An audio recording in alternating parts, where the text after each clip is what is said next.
こんばんは。今日は今月2026年4月のお気に入りの紹介と振り返りの共有をしたいと思います。今月もやってきました。でもやっぱ4月はね、5週あったからあんまり2月3月みたいな感じで、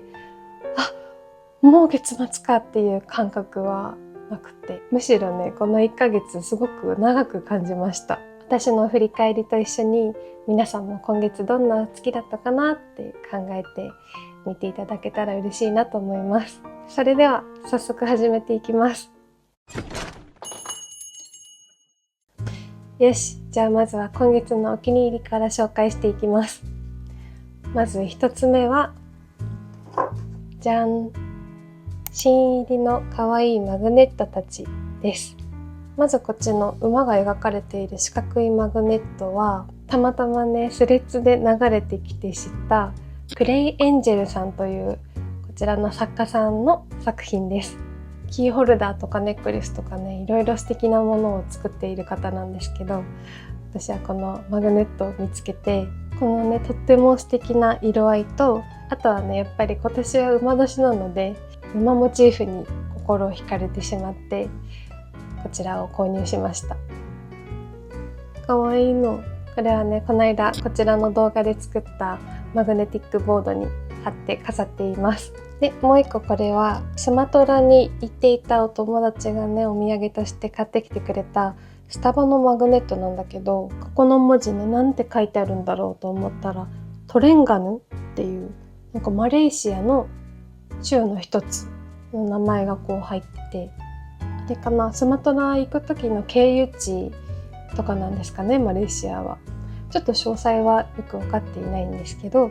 その道中でね、このお土産として選んでくれたみたいです。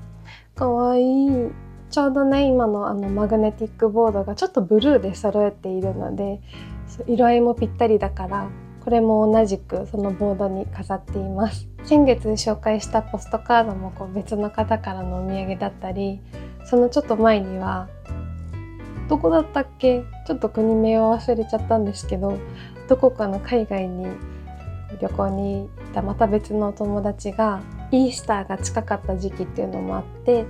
イースターのチョコレートを買ってきてくれたり、あとまた別の韓国に行った子が、私の名前がひまわりっていう名前なので、毛糸でできたお花屋さんみたいなのを見つけたらしくて、そこでひまわりのキーホルダー買ってきてくれたりして、最近ちょくちょくお土産をね、いただくことが多かったんですけど、旅先とかちょっと遠出した先で一瞬でも私のことがよぎる瞬間があるっていうのが本当に嬉しくて、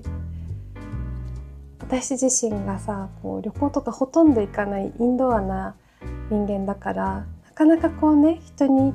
お土産を買ってこられる機会っていうのが少ないんだけど、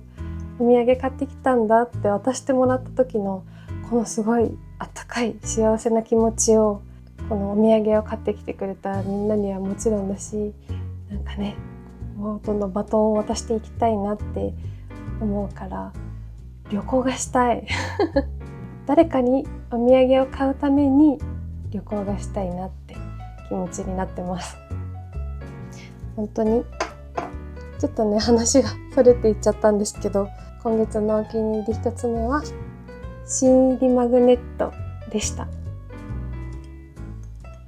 かわいい。今月のお気に入り2つ目もちょっと細々とした小さいものなんですが、じゃん、ハリーポッターのガチャガチャです。夫も私もね、ガチャガチャ回すの大好きなんですけど、もう増えていく一方で飾る場所が本当にないから、しばらく回すのを自重していたんですね。この子たちね、ライトなんです。このガチャガチャが出るよっていう情報をね、目にした瞬間に、もう絶対にこれは回そうと決めていました。もう本当に久しぶりに回したガチャガチャ。しかも4種類あるんだけど、1回500円だったから、お互い1回ずつしか回しませんでした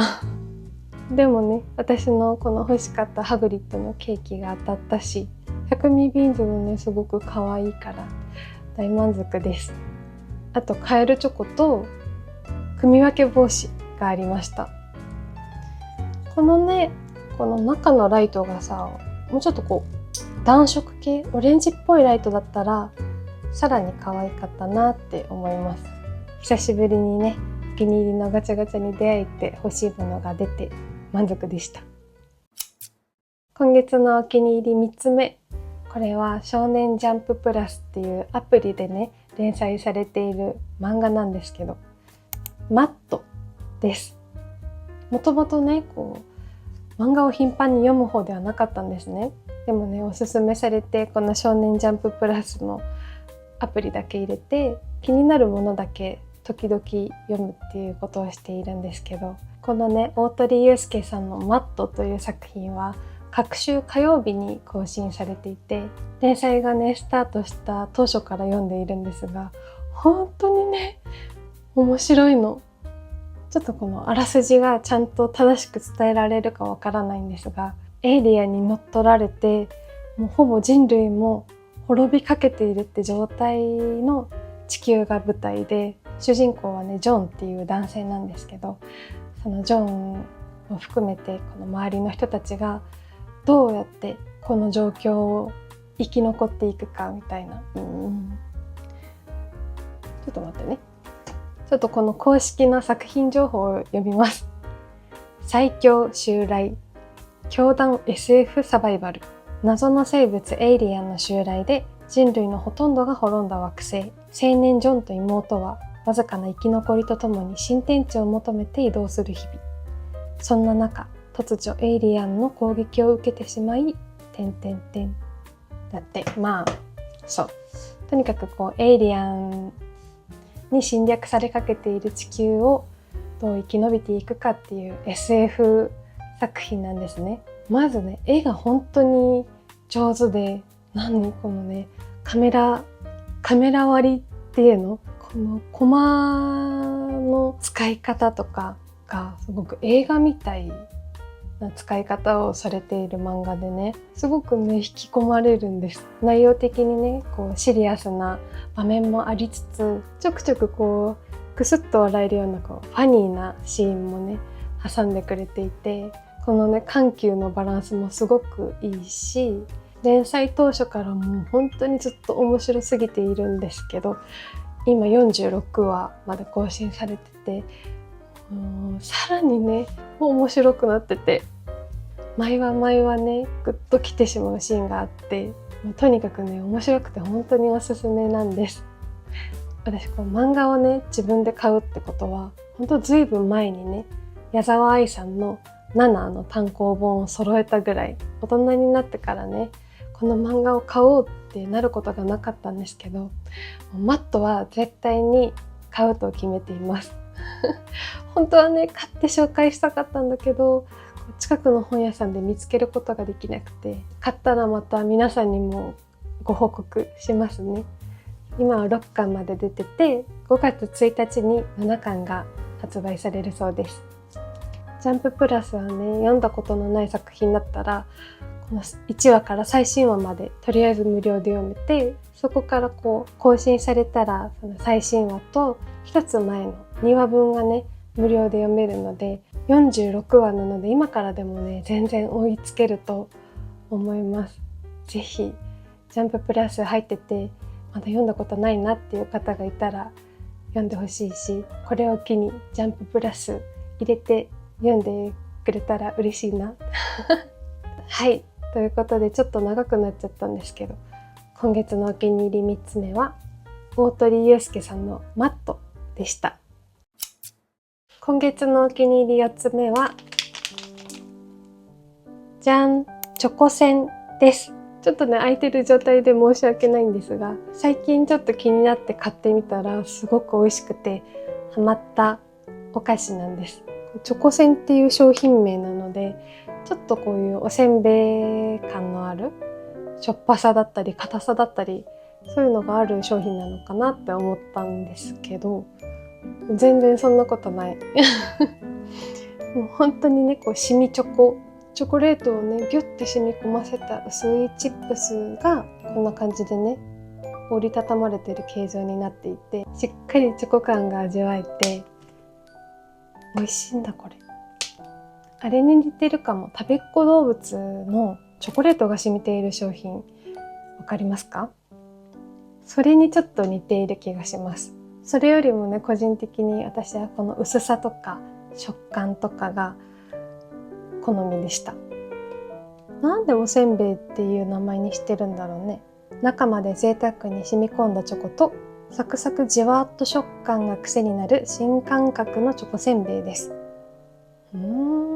これはね、ちょっとした和菓子コーナーだったり、あとおせんべいコーナーでよく見かけるので、チョコが好きな方はぜひ一度買ってみてください。本当におすすめです。